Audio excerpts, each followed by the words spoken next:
Hello everyone, welcome back to my channel. Thank you for clicking on this video. My name is Feyi Mac and I make videos on life in Canada and how to get here.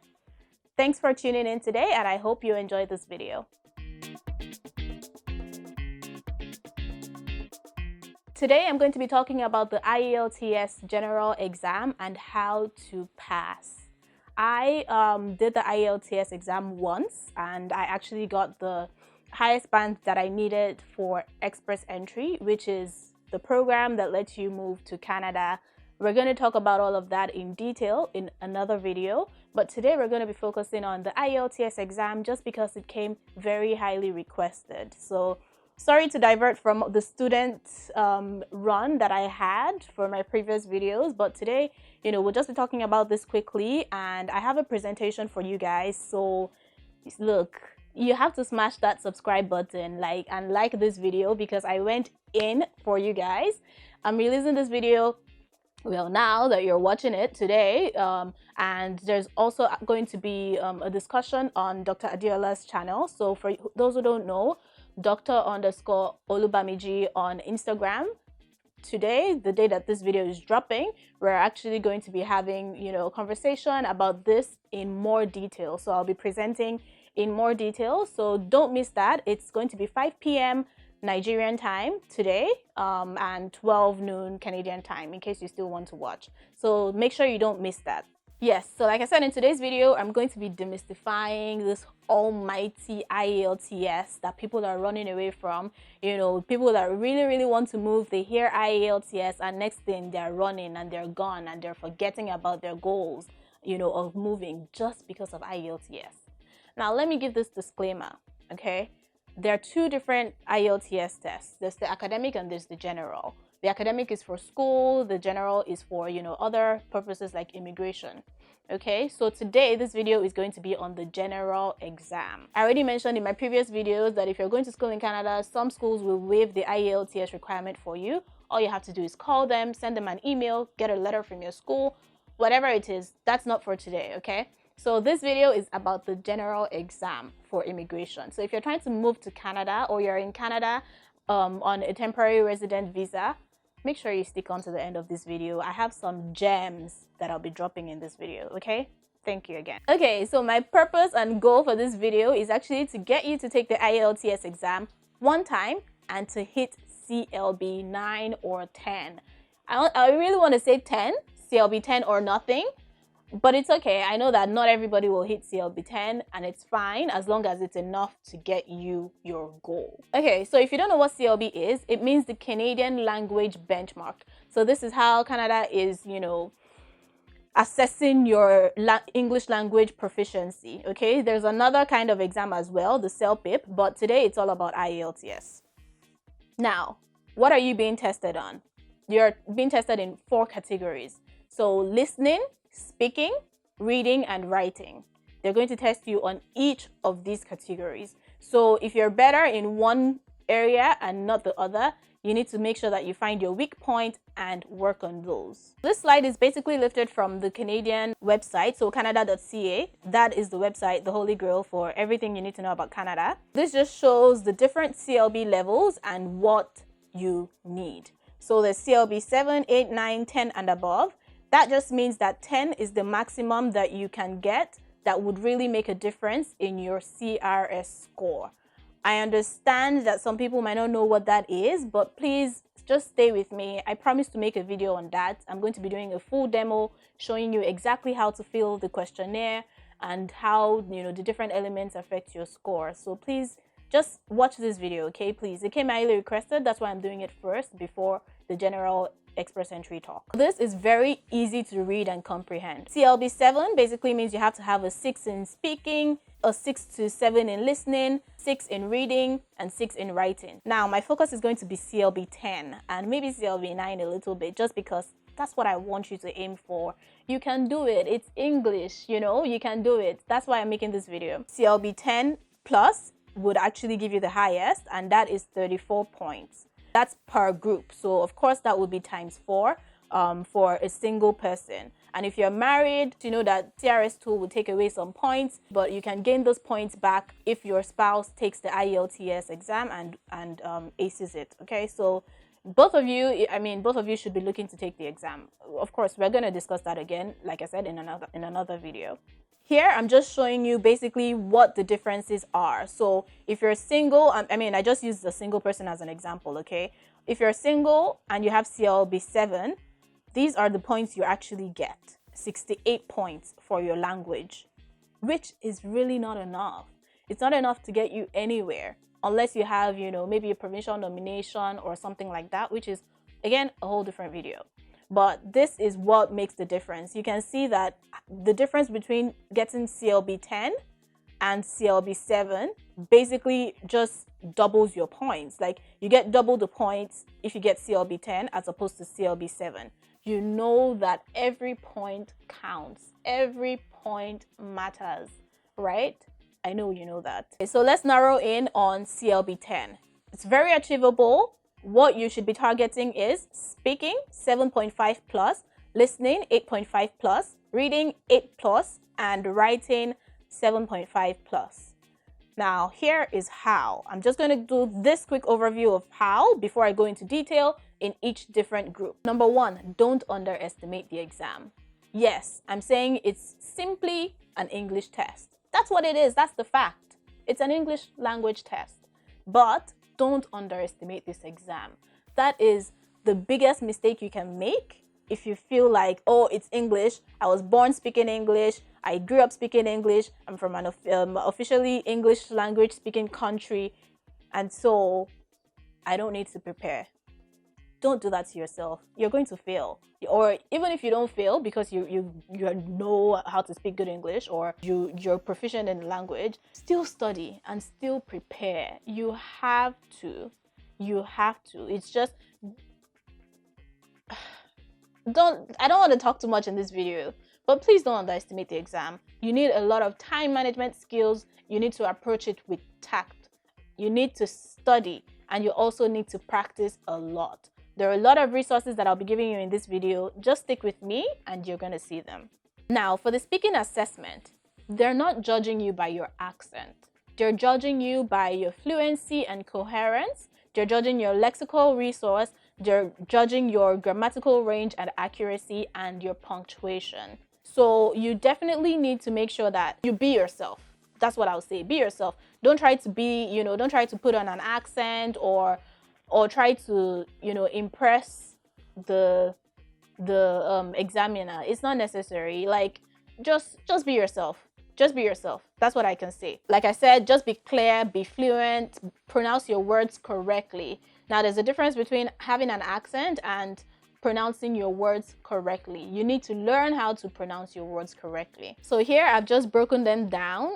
I'm going to actually maybe share this deck, this slide deck. If you really want it, let me know in the description box below and I'll share it for you guys to be able to download, because I know that this is a lot of information. I'm not going through all this now. I'm going to be doing that during the live show with Dr. Addy. So make sure you tune into that. Now, my tips for speaking, like I said, be yourself, enjoy the conversation. Don't just, when they ask you questions, don't just give them one word answers. Yes, no, whatever. You need to speak and enjoy what you're talking about. They ask about interesting topics. I was asked about my goals in life and all of that. And, let your passion come through. Speak about it. Don't give just overly precise answers. Some examiners are nice enough to tell you, like, to make signs to you, like, continue, like, say more. Some will not. So you need to find a sweet spot where you're not talking too much and you're also not saying too little, because they want to hear you speak. That's the whole point. Another thing I would say is to understand the questions correctly. I know a lot of people comprehend things differently, but this test would test your comprehension. So make sure that you understand what you're being asked. Read the examiner's body language. If you're, going in the right direction, read their body language, know when to stop talking, know when to talk more. Next, speak at a moderate pace. Don't be too fast and don't be too slow. That is self-explanatory. Next is the listening assessment criteria. Now, this is what they want from you. They want you to understand the main ideas and specific factual information. They want you to recognize the opinions, attitudes, and purpose of a speaker, and also follow the development of an argument. Now, for listening, you're going to get a few recordings, and you're going to have to decipher and actually take note of things that are being discussed. Number one, pay attention. Don't be distracted. I know it's difficult to pay attention when you're tense. Some people will be tense and nervous during the exam. It's normal, but please try to train yourself to be prepared, to pay attention. That is why taking practice questions are so important. It's important, please. Just do it, and do it in an exam setting as if it's real life, so that you can train your brain to pay attention. Very important, because when you lose something in your listening exam, you lose it. It's not coming back. They're not repeating it. So just pay attention. Comprehension, again, here is key. You have to understand what they're saying. Next thing is pay attention to the little details. Pay attention to details and write them down. Of course, you're not going to be able to write the entire transcript, but when you notice something that you think will be useful information, make sure you note it down. There's going to be time for you to transfer the answers from your question paper to the answer sheet, so that's okay. Practice, practice, practice. Listen to audio scripts and listen to people that are native English speakers that have standard accent. So there's something called the standard accent. That's the London accent or the Sydney accent. This is according to the IELTS exam providers, British Council. So make sure that you actually listen to podcasts and scripts from people speaking like that. As Nigerians, or maybe someone from a different country, I know it can be hard to understand and listen to people when they speak with different accents, but please get familiar with these accents, because that is what you will be hearing during the exam. Another one that is typically overlooked is spelling errors on your exam sheet. Now, this is a tip that I have just because I want to fulfill all righteousness. It's not the writing test here because it's listening, right? But make sure that when you're writing the exams on the sheet, you don't have any spelling errors or grammatical errors. You don't want to be marked down for something so flimsy. Now, this is a tricky tip, but for me, this is me personally saying, if you missed something during your listening exam, just move on. Just move on, because if you know that you missed something, you might, just feel disorientated and not be able to focus on the next thing. Remember, it's not stopping, it's not pausing, right? So if you missed something, just move on. Move on and listen to the rest so that you can get those. And then later you can try to decipher what was said that you missed and maybe try to guess the word or something. But if you miss something, make sure you don't miss the rest of it just because you're thinking of what you missed. Next is the reading assessment criteria. To pass the reading test, you must read for a general sense of a passage. You must read for the main ideas, the details, and all of that. You have to know the writer's opinion. What I noticed is that during the exam, some of the material that you're giving to read are critical. They're very critical. So you have to have your critical thinking cap on. Some of them are debates. So you have to understand what the debate is, what the argument is, what the opinions are, the opinions of the writer and those that oppose the writer. You just have to know how to follow the development of that argument. And when you're asked about it, you must be able to just give the right answer. So, it's an English test, yes, but it's part of English. It's part of language, comprehension. So make sure you work on comprehension. Okay, so my tips for reading is, number one, be quick. Very, very important to be quick. If you're not a fast reader, you need to train yourself to be a fast reader. That's why I have all those links down in the description box for you to go and practice. Practice, practice, practice. I'm not going to be telling you how many of these materials you're going to be getting for each group. Best believe you're going to be getting more than one audio material, more than one written material for you to decipher and all of that. So there are different exercises within each of these groups. Okay, so time management is very, very important. You have very little time to read and answer, and then read another one and answer. So you need to time yourself properly and train yourself to be a fast reader that can actually comprehend what you're reading. Next is comprehension, like I already mentioned. Underline the important details. Now, you don't have to write out, some people write out. I think I actually wrote out some important stuff after I underlined almost the whole passage. But make sure you underline or highlight. Well, you might not have a highlighter, but just underline the important stuff. Basically, underline the important stuff. If you have to write it out, so that when you actually get the questions and you're like answering the questions, you can easily, find the answers to those questions. You're going to have the answer sheet and the questions at the same time, so you're going to be able to still refer to the passage, but you can't be reading the whole passage again and again just to find each answer, right? So that's why it's important to underline or highlight the important parts of the passages. It's very important to focus on each material and understand the information that's given to you. When you've finished with one material, just remove that out of your head, expunge it from your head, from your brain, and focus on the next one. Focus on each of the materials that you're going to be working on. Like I said, you're going to have the question paper and the answer sheet, so you can always refer back to the text whenever you need to. And if you have extra time at the end, which is very likely if you're a fast reader, make sure that you review your answers.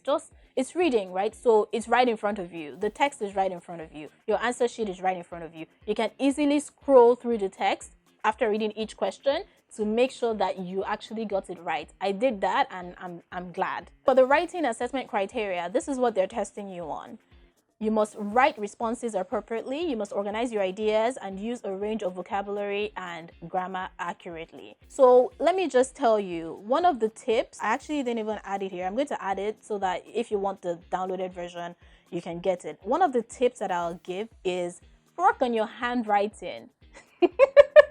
I know it sounds funny. Work on your handwriting. I personally don't have the best handwriting in the world, but work on your handwriting, okay? It's very important for your handwriting to be legible and readable. Next thing I'll say is manage your time. There are 2 tasks here. Like I said, I won't be going into details of how many, each one has. All the links are in the description box for you to see. There are 2 tasks in this one though, and the first one is takes half the time of the second one. So you need to make sure that you're prepared. I think this is a 60-minute one. The first one is 20 minutes. Second one is 40 minutes. Confirm in the description box below.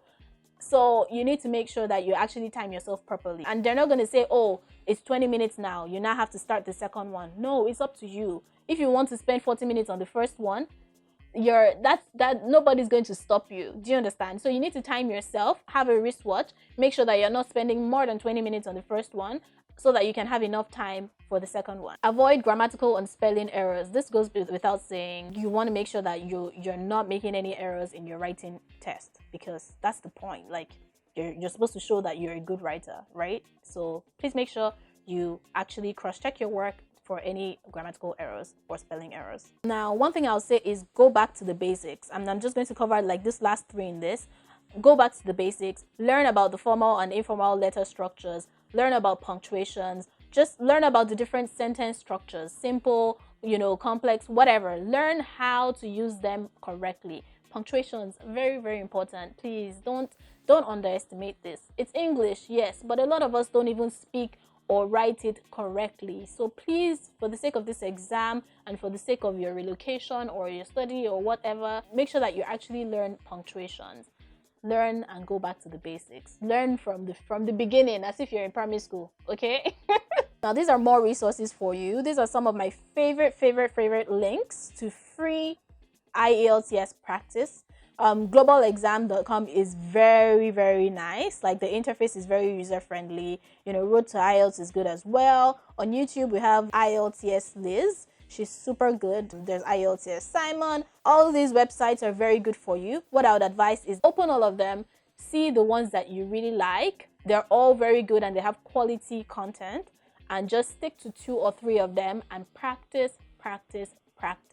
Cannot be overemphasized. Okay, so good luck with your IELTS exam. You've learned a lot of what you need to know already. All these tips are going to be very important for you. All the resources are going to be in the description box down below. So please, if you like this video, give it a like, thumbs up. Actually, click the thumbs up button. Don't just tell me you like it. Click the thumbs up button. Leave a comment for me. Subscribe to my channel. I'm going to be doing more and more resourceful videos like this for you. If you want the slide deck, let me know in the comment section and I'll put a downloadable link for you right there so that you can download it and refer back to it if you want. Remember that on Dr. Diola's channel today at 5 p.m. Nigerian time, 12 noon Canadian time, I will be explaining more and more of this in detail. Okay? Thanks for watching and have a good one.